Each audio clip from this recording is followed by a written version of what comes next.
gakusomera John Maxigawa. Mu mawulire ag'enkyaleero omukulembeze w'eggwanga munnamagye yaganyuka Dr. R001 Yambogwe Nshiro Gishajjeno Yoweri Kaguta Museveni saava akiikitte buhabulwa ajja lukongogolanya lwino asemiddwa mu ngeri y'enjawulo okuva mu ekereziya ey'aba Orthodox olw'okukuuma emirembe n'obutebenkevu mu ggwanga ne mu bitundu ebituliraanye.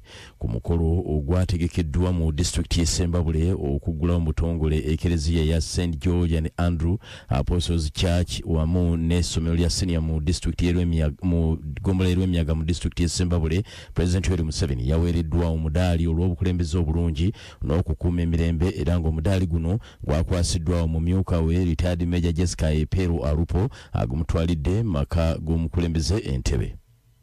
Police ebikudde ekyamanga bw'egenda ogenda maaso n'okulwanyisa omuze ogw'ebiragalalagala awamu n'okubikozesa wadde nga kkooti etaputasa mateeka juzi yasazzaamu etteeka erikwata ku biragalalagala bino.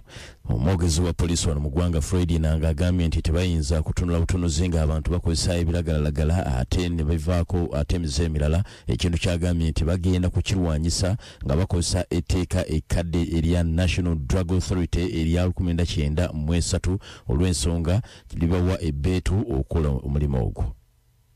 Ye minisita mu gavumenti y'ekisikiriza avunaanyizibwa ku nsonga ez'omunda mu ggwanga ng'era embaka wa Mukono North Abdalla Kiwanuka ategeezza nga poliisi bwe yeetaaga okwongera okutendeka abasirikale baayo n'ekigendererwa eky'okubawa obukugu okulaba nga bakozesa tekinologiya ow'omulembe aliwo kati okulwanyisa obumenyi bw'amateeka n'okukola okunoonyereza okutuufu. Kiwanuka agambye nti gavumenti yateekawo kamera ku makubo ag'enjawulo okulaba nti bongera okulwanyisa obumenyi bw'amateeka wabula ekiriwo kiraga nti ate obutemu bususse nnyo kyokka nga ne kamera kweziri ku makubo ne weesanga nga teziyambye kimala kukendeeza ku bumenyi bw'amateeka.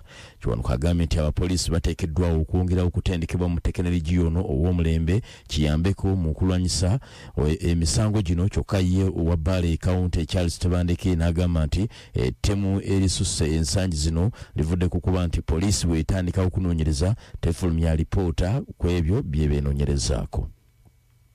Bo abantu 8 be bakwatiddwa era ne baggalirwa bwe babadde bagezaako okwenyigira mu kwekalakaasa okw'okulaga obutalumativu ku mbeera y'ebyenfuna eri mu ggwanga.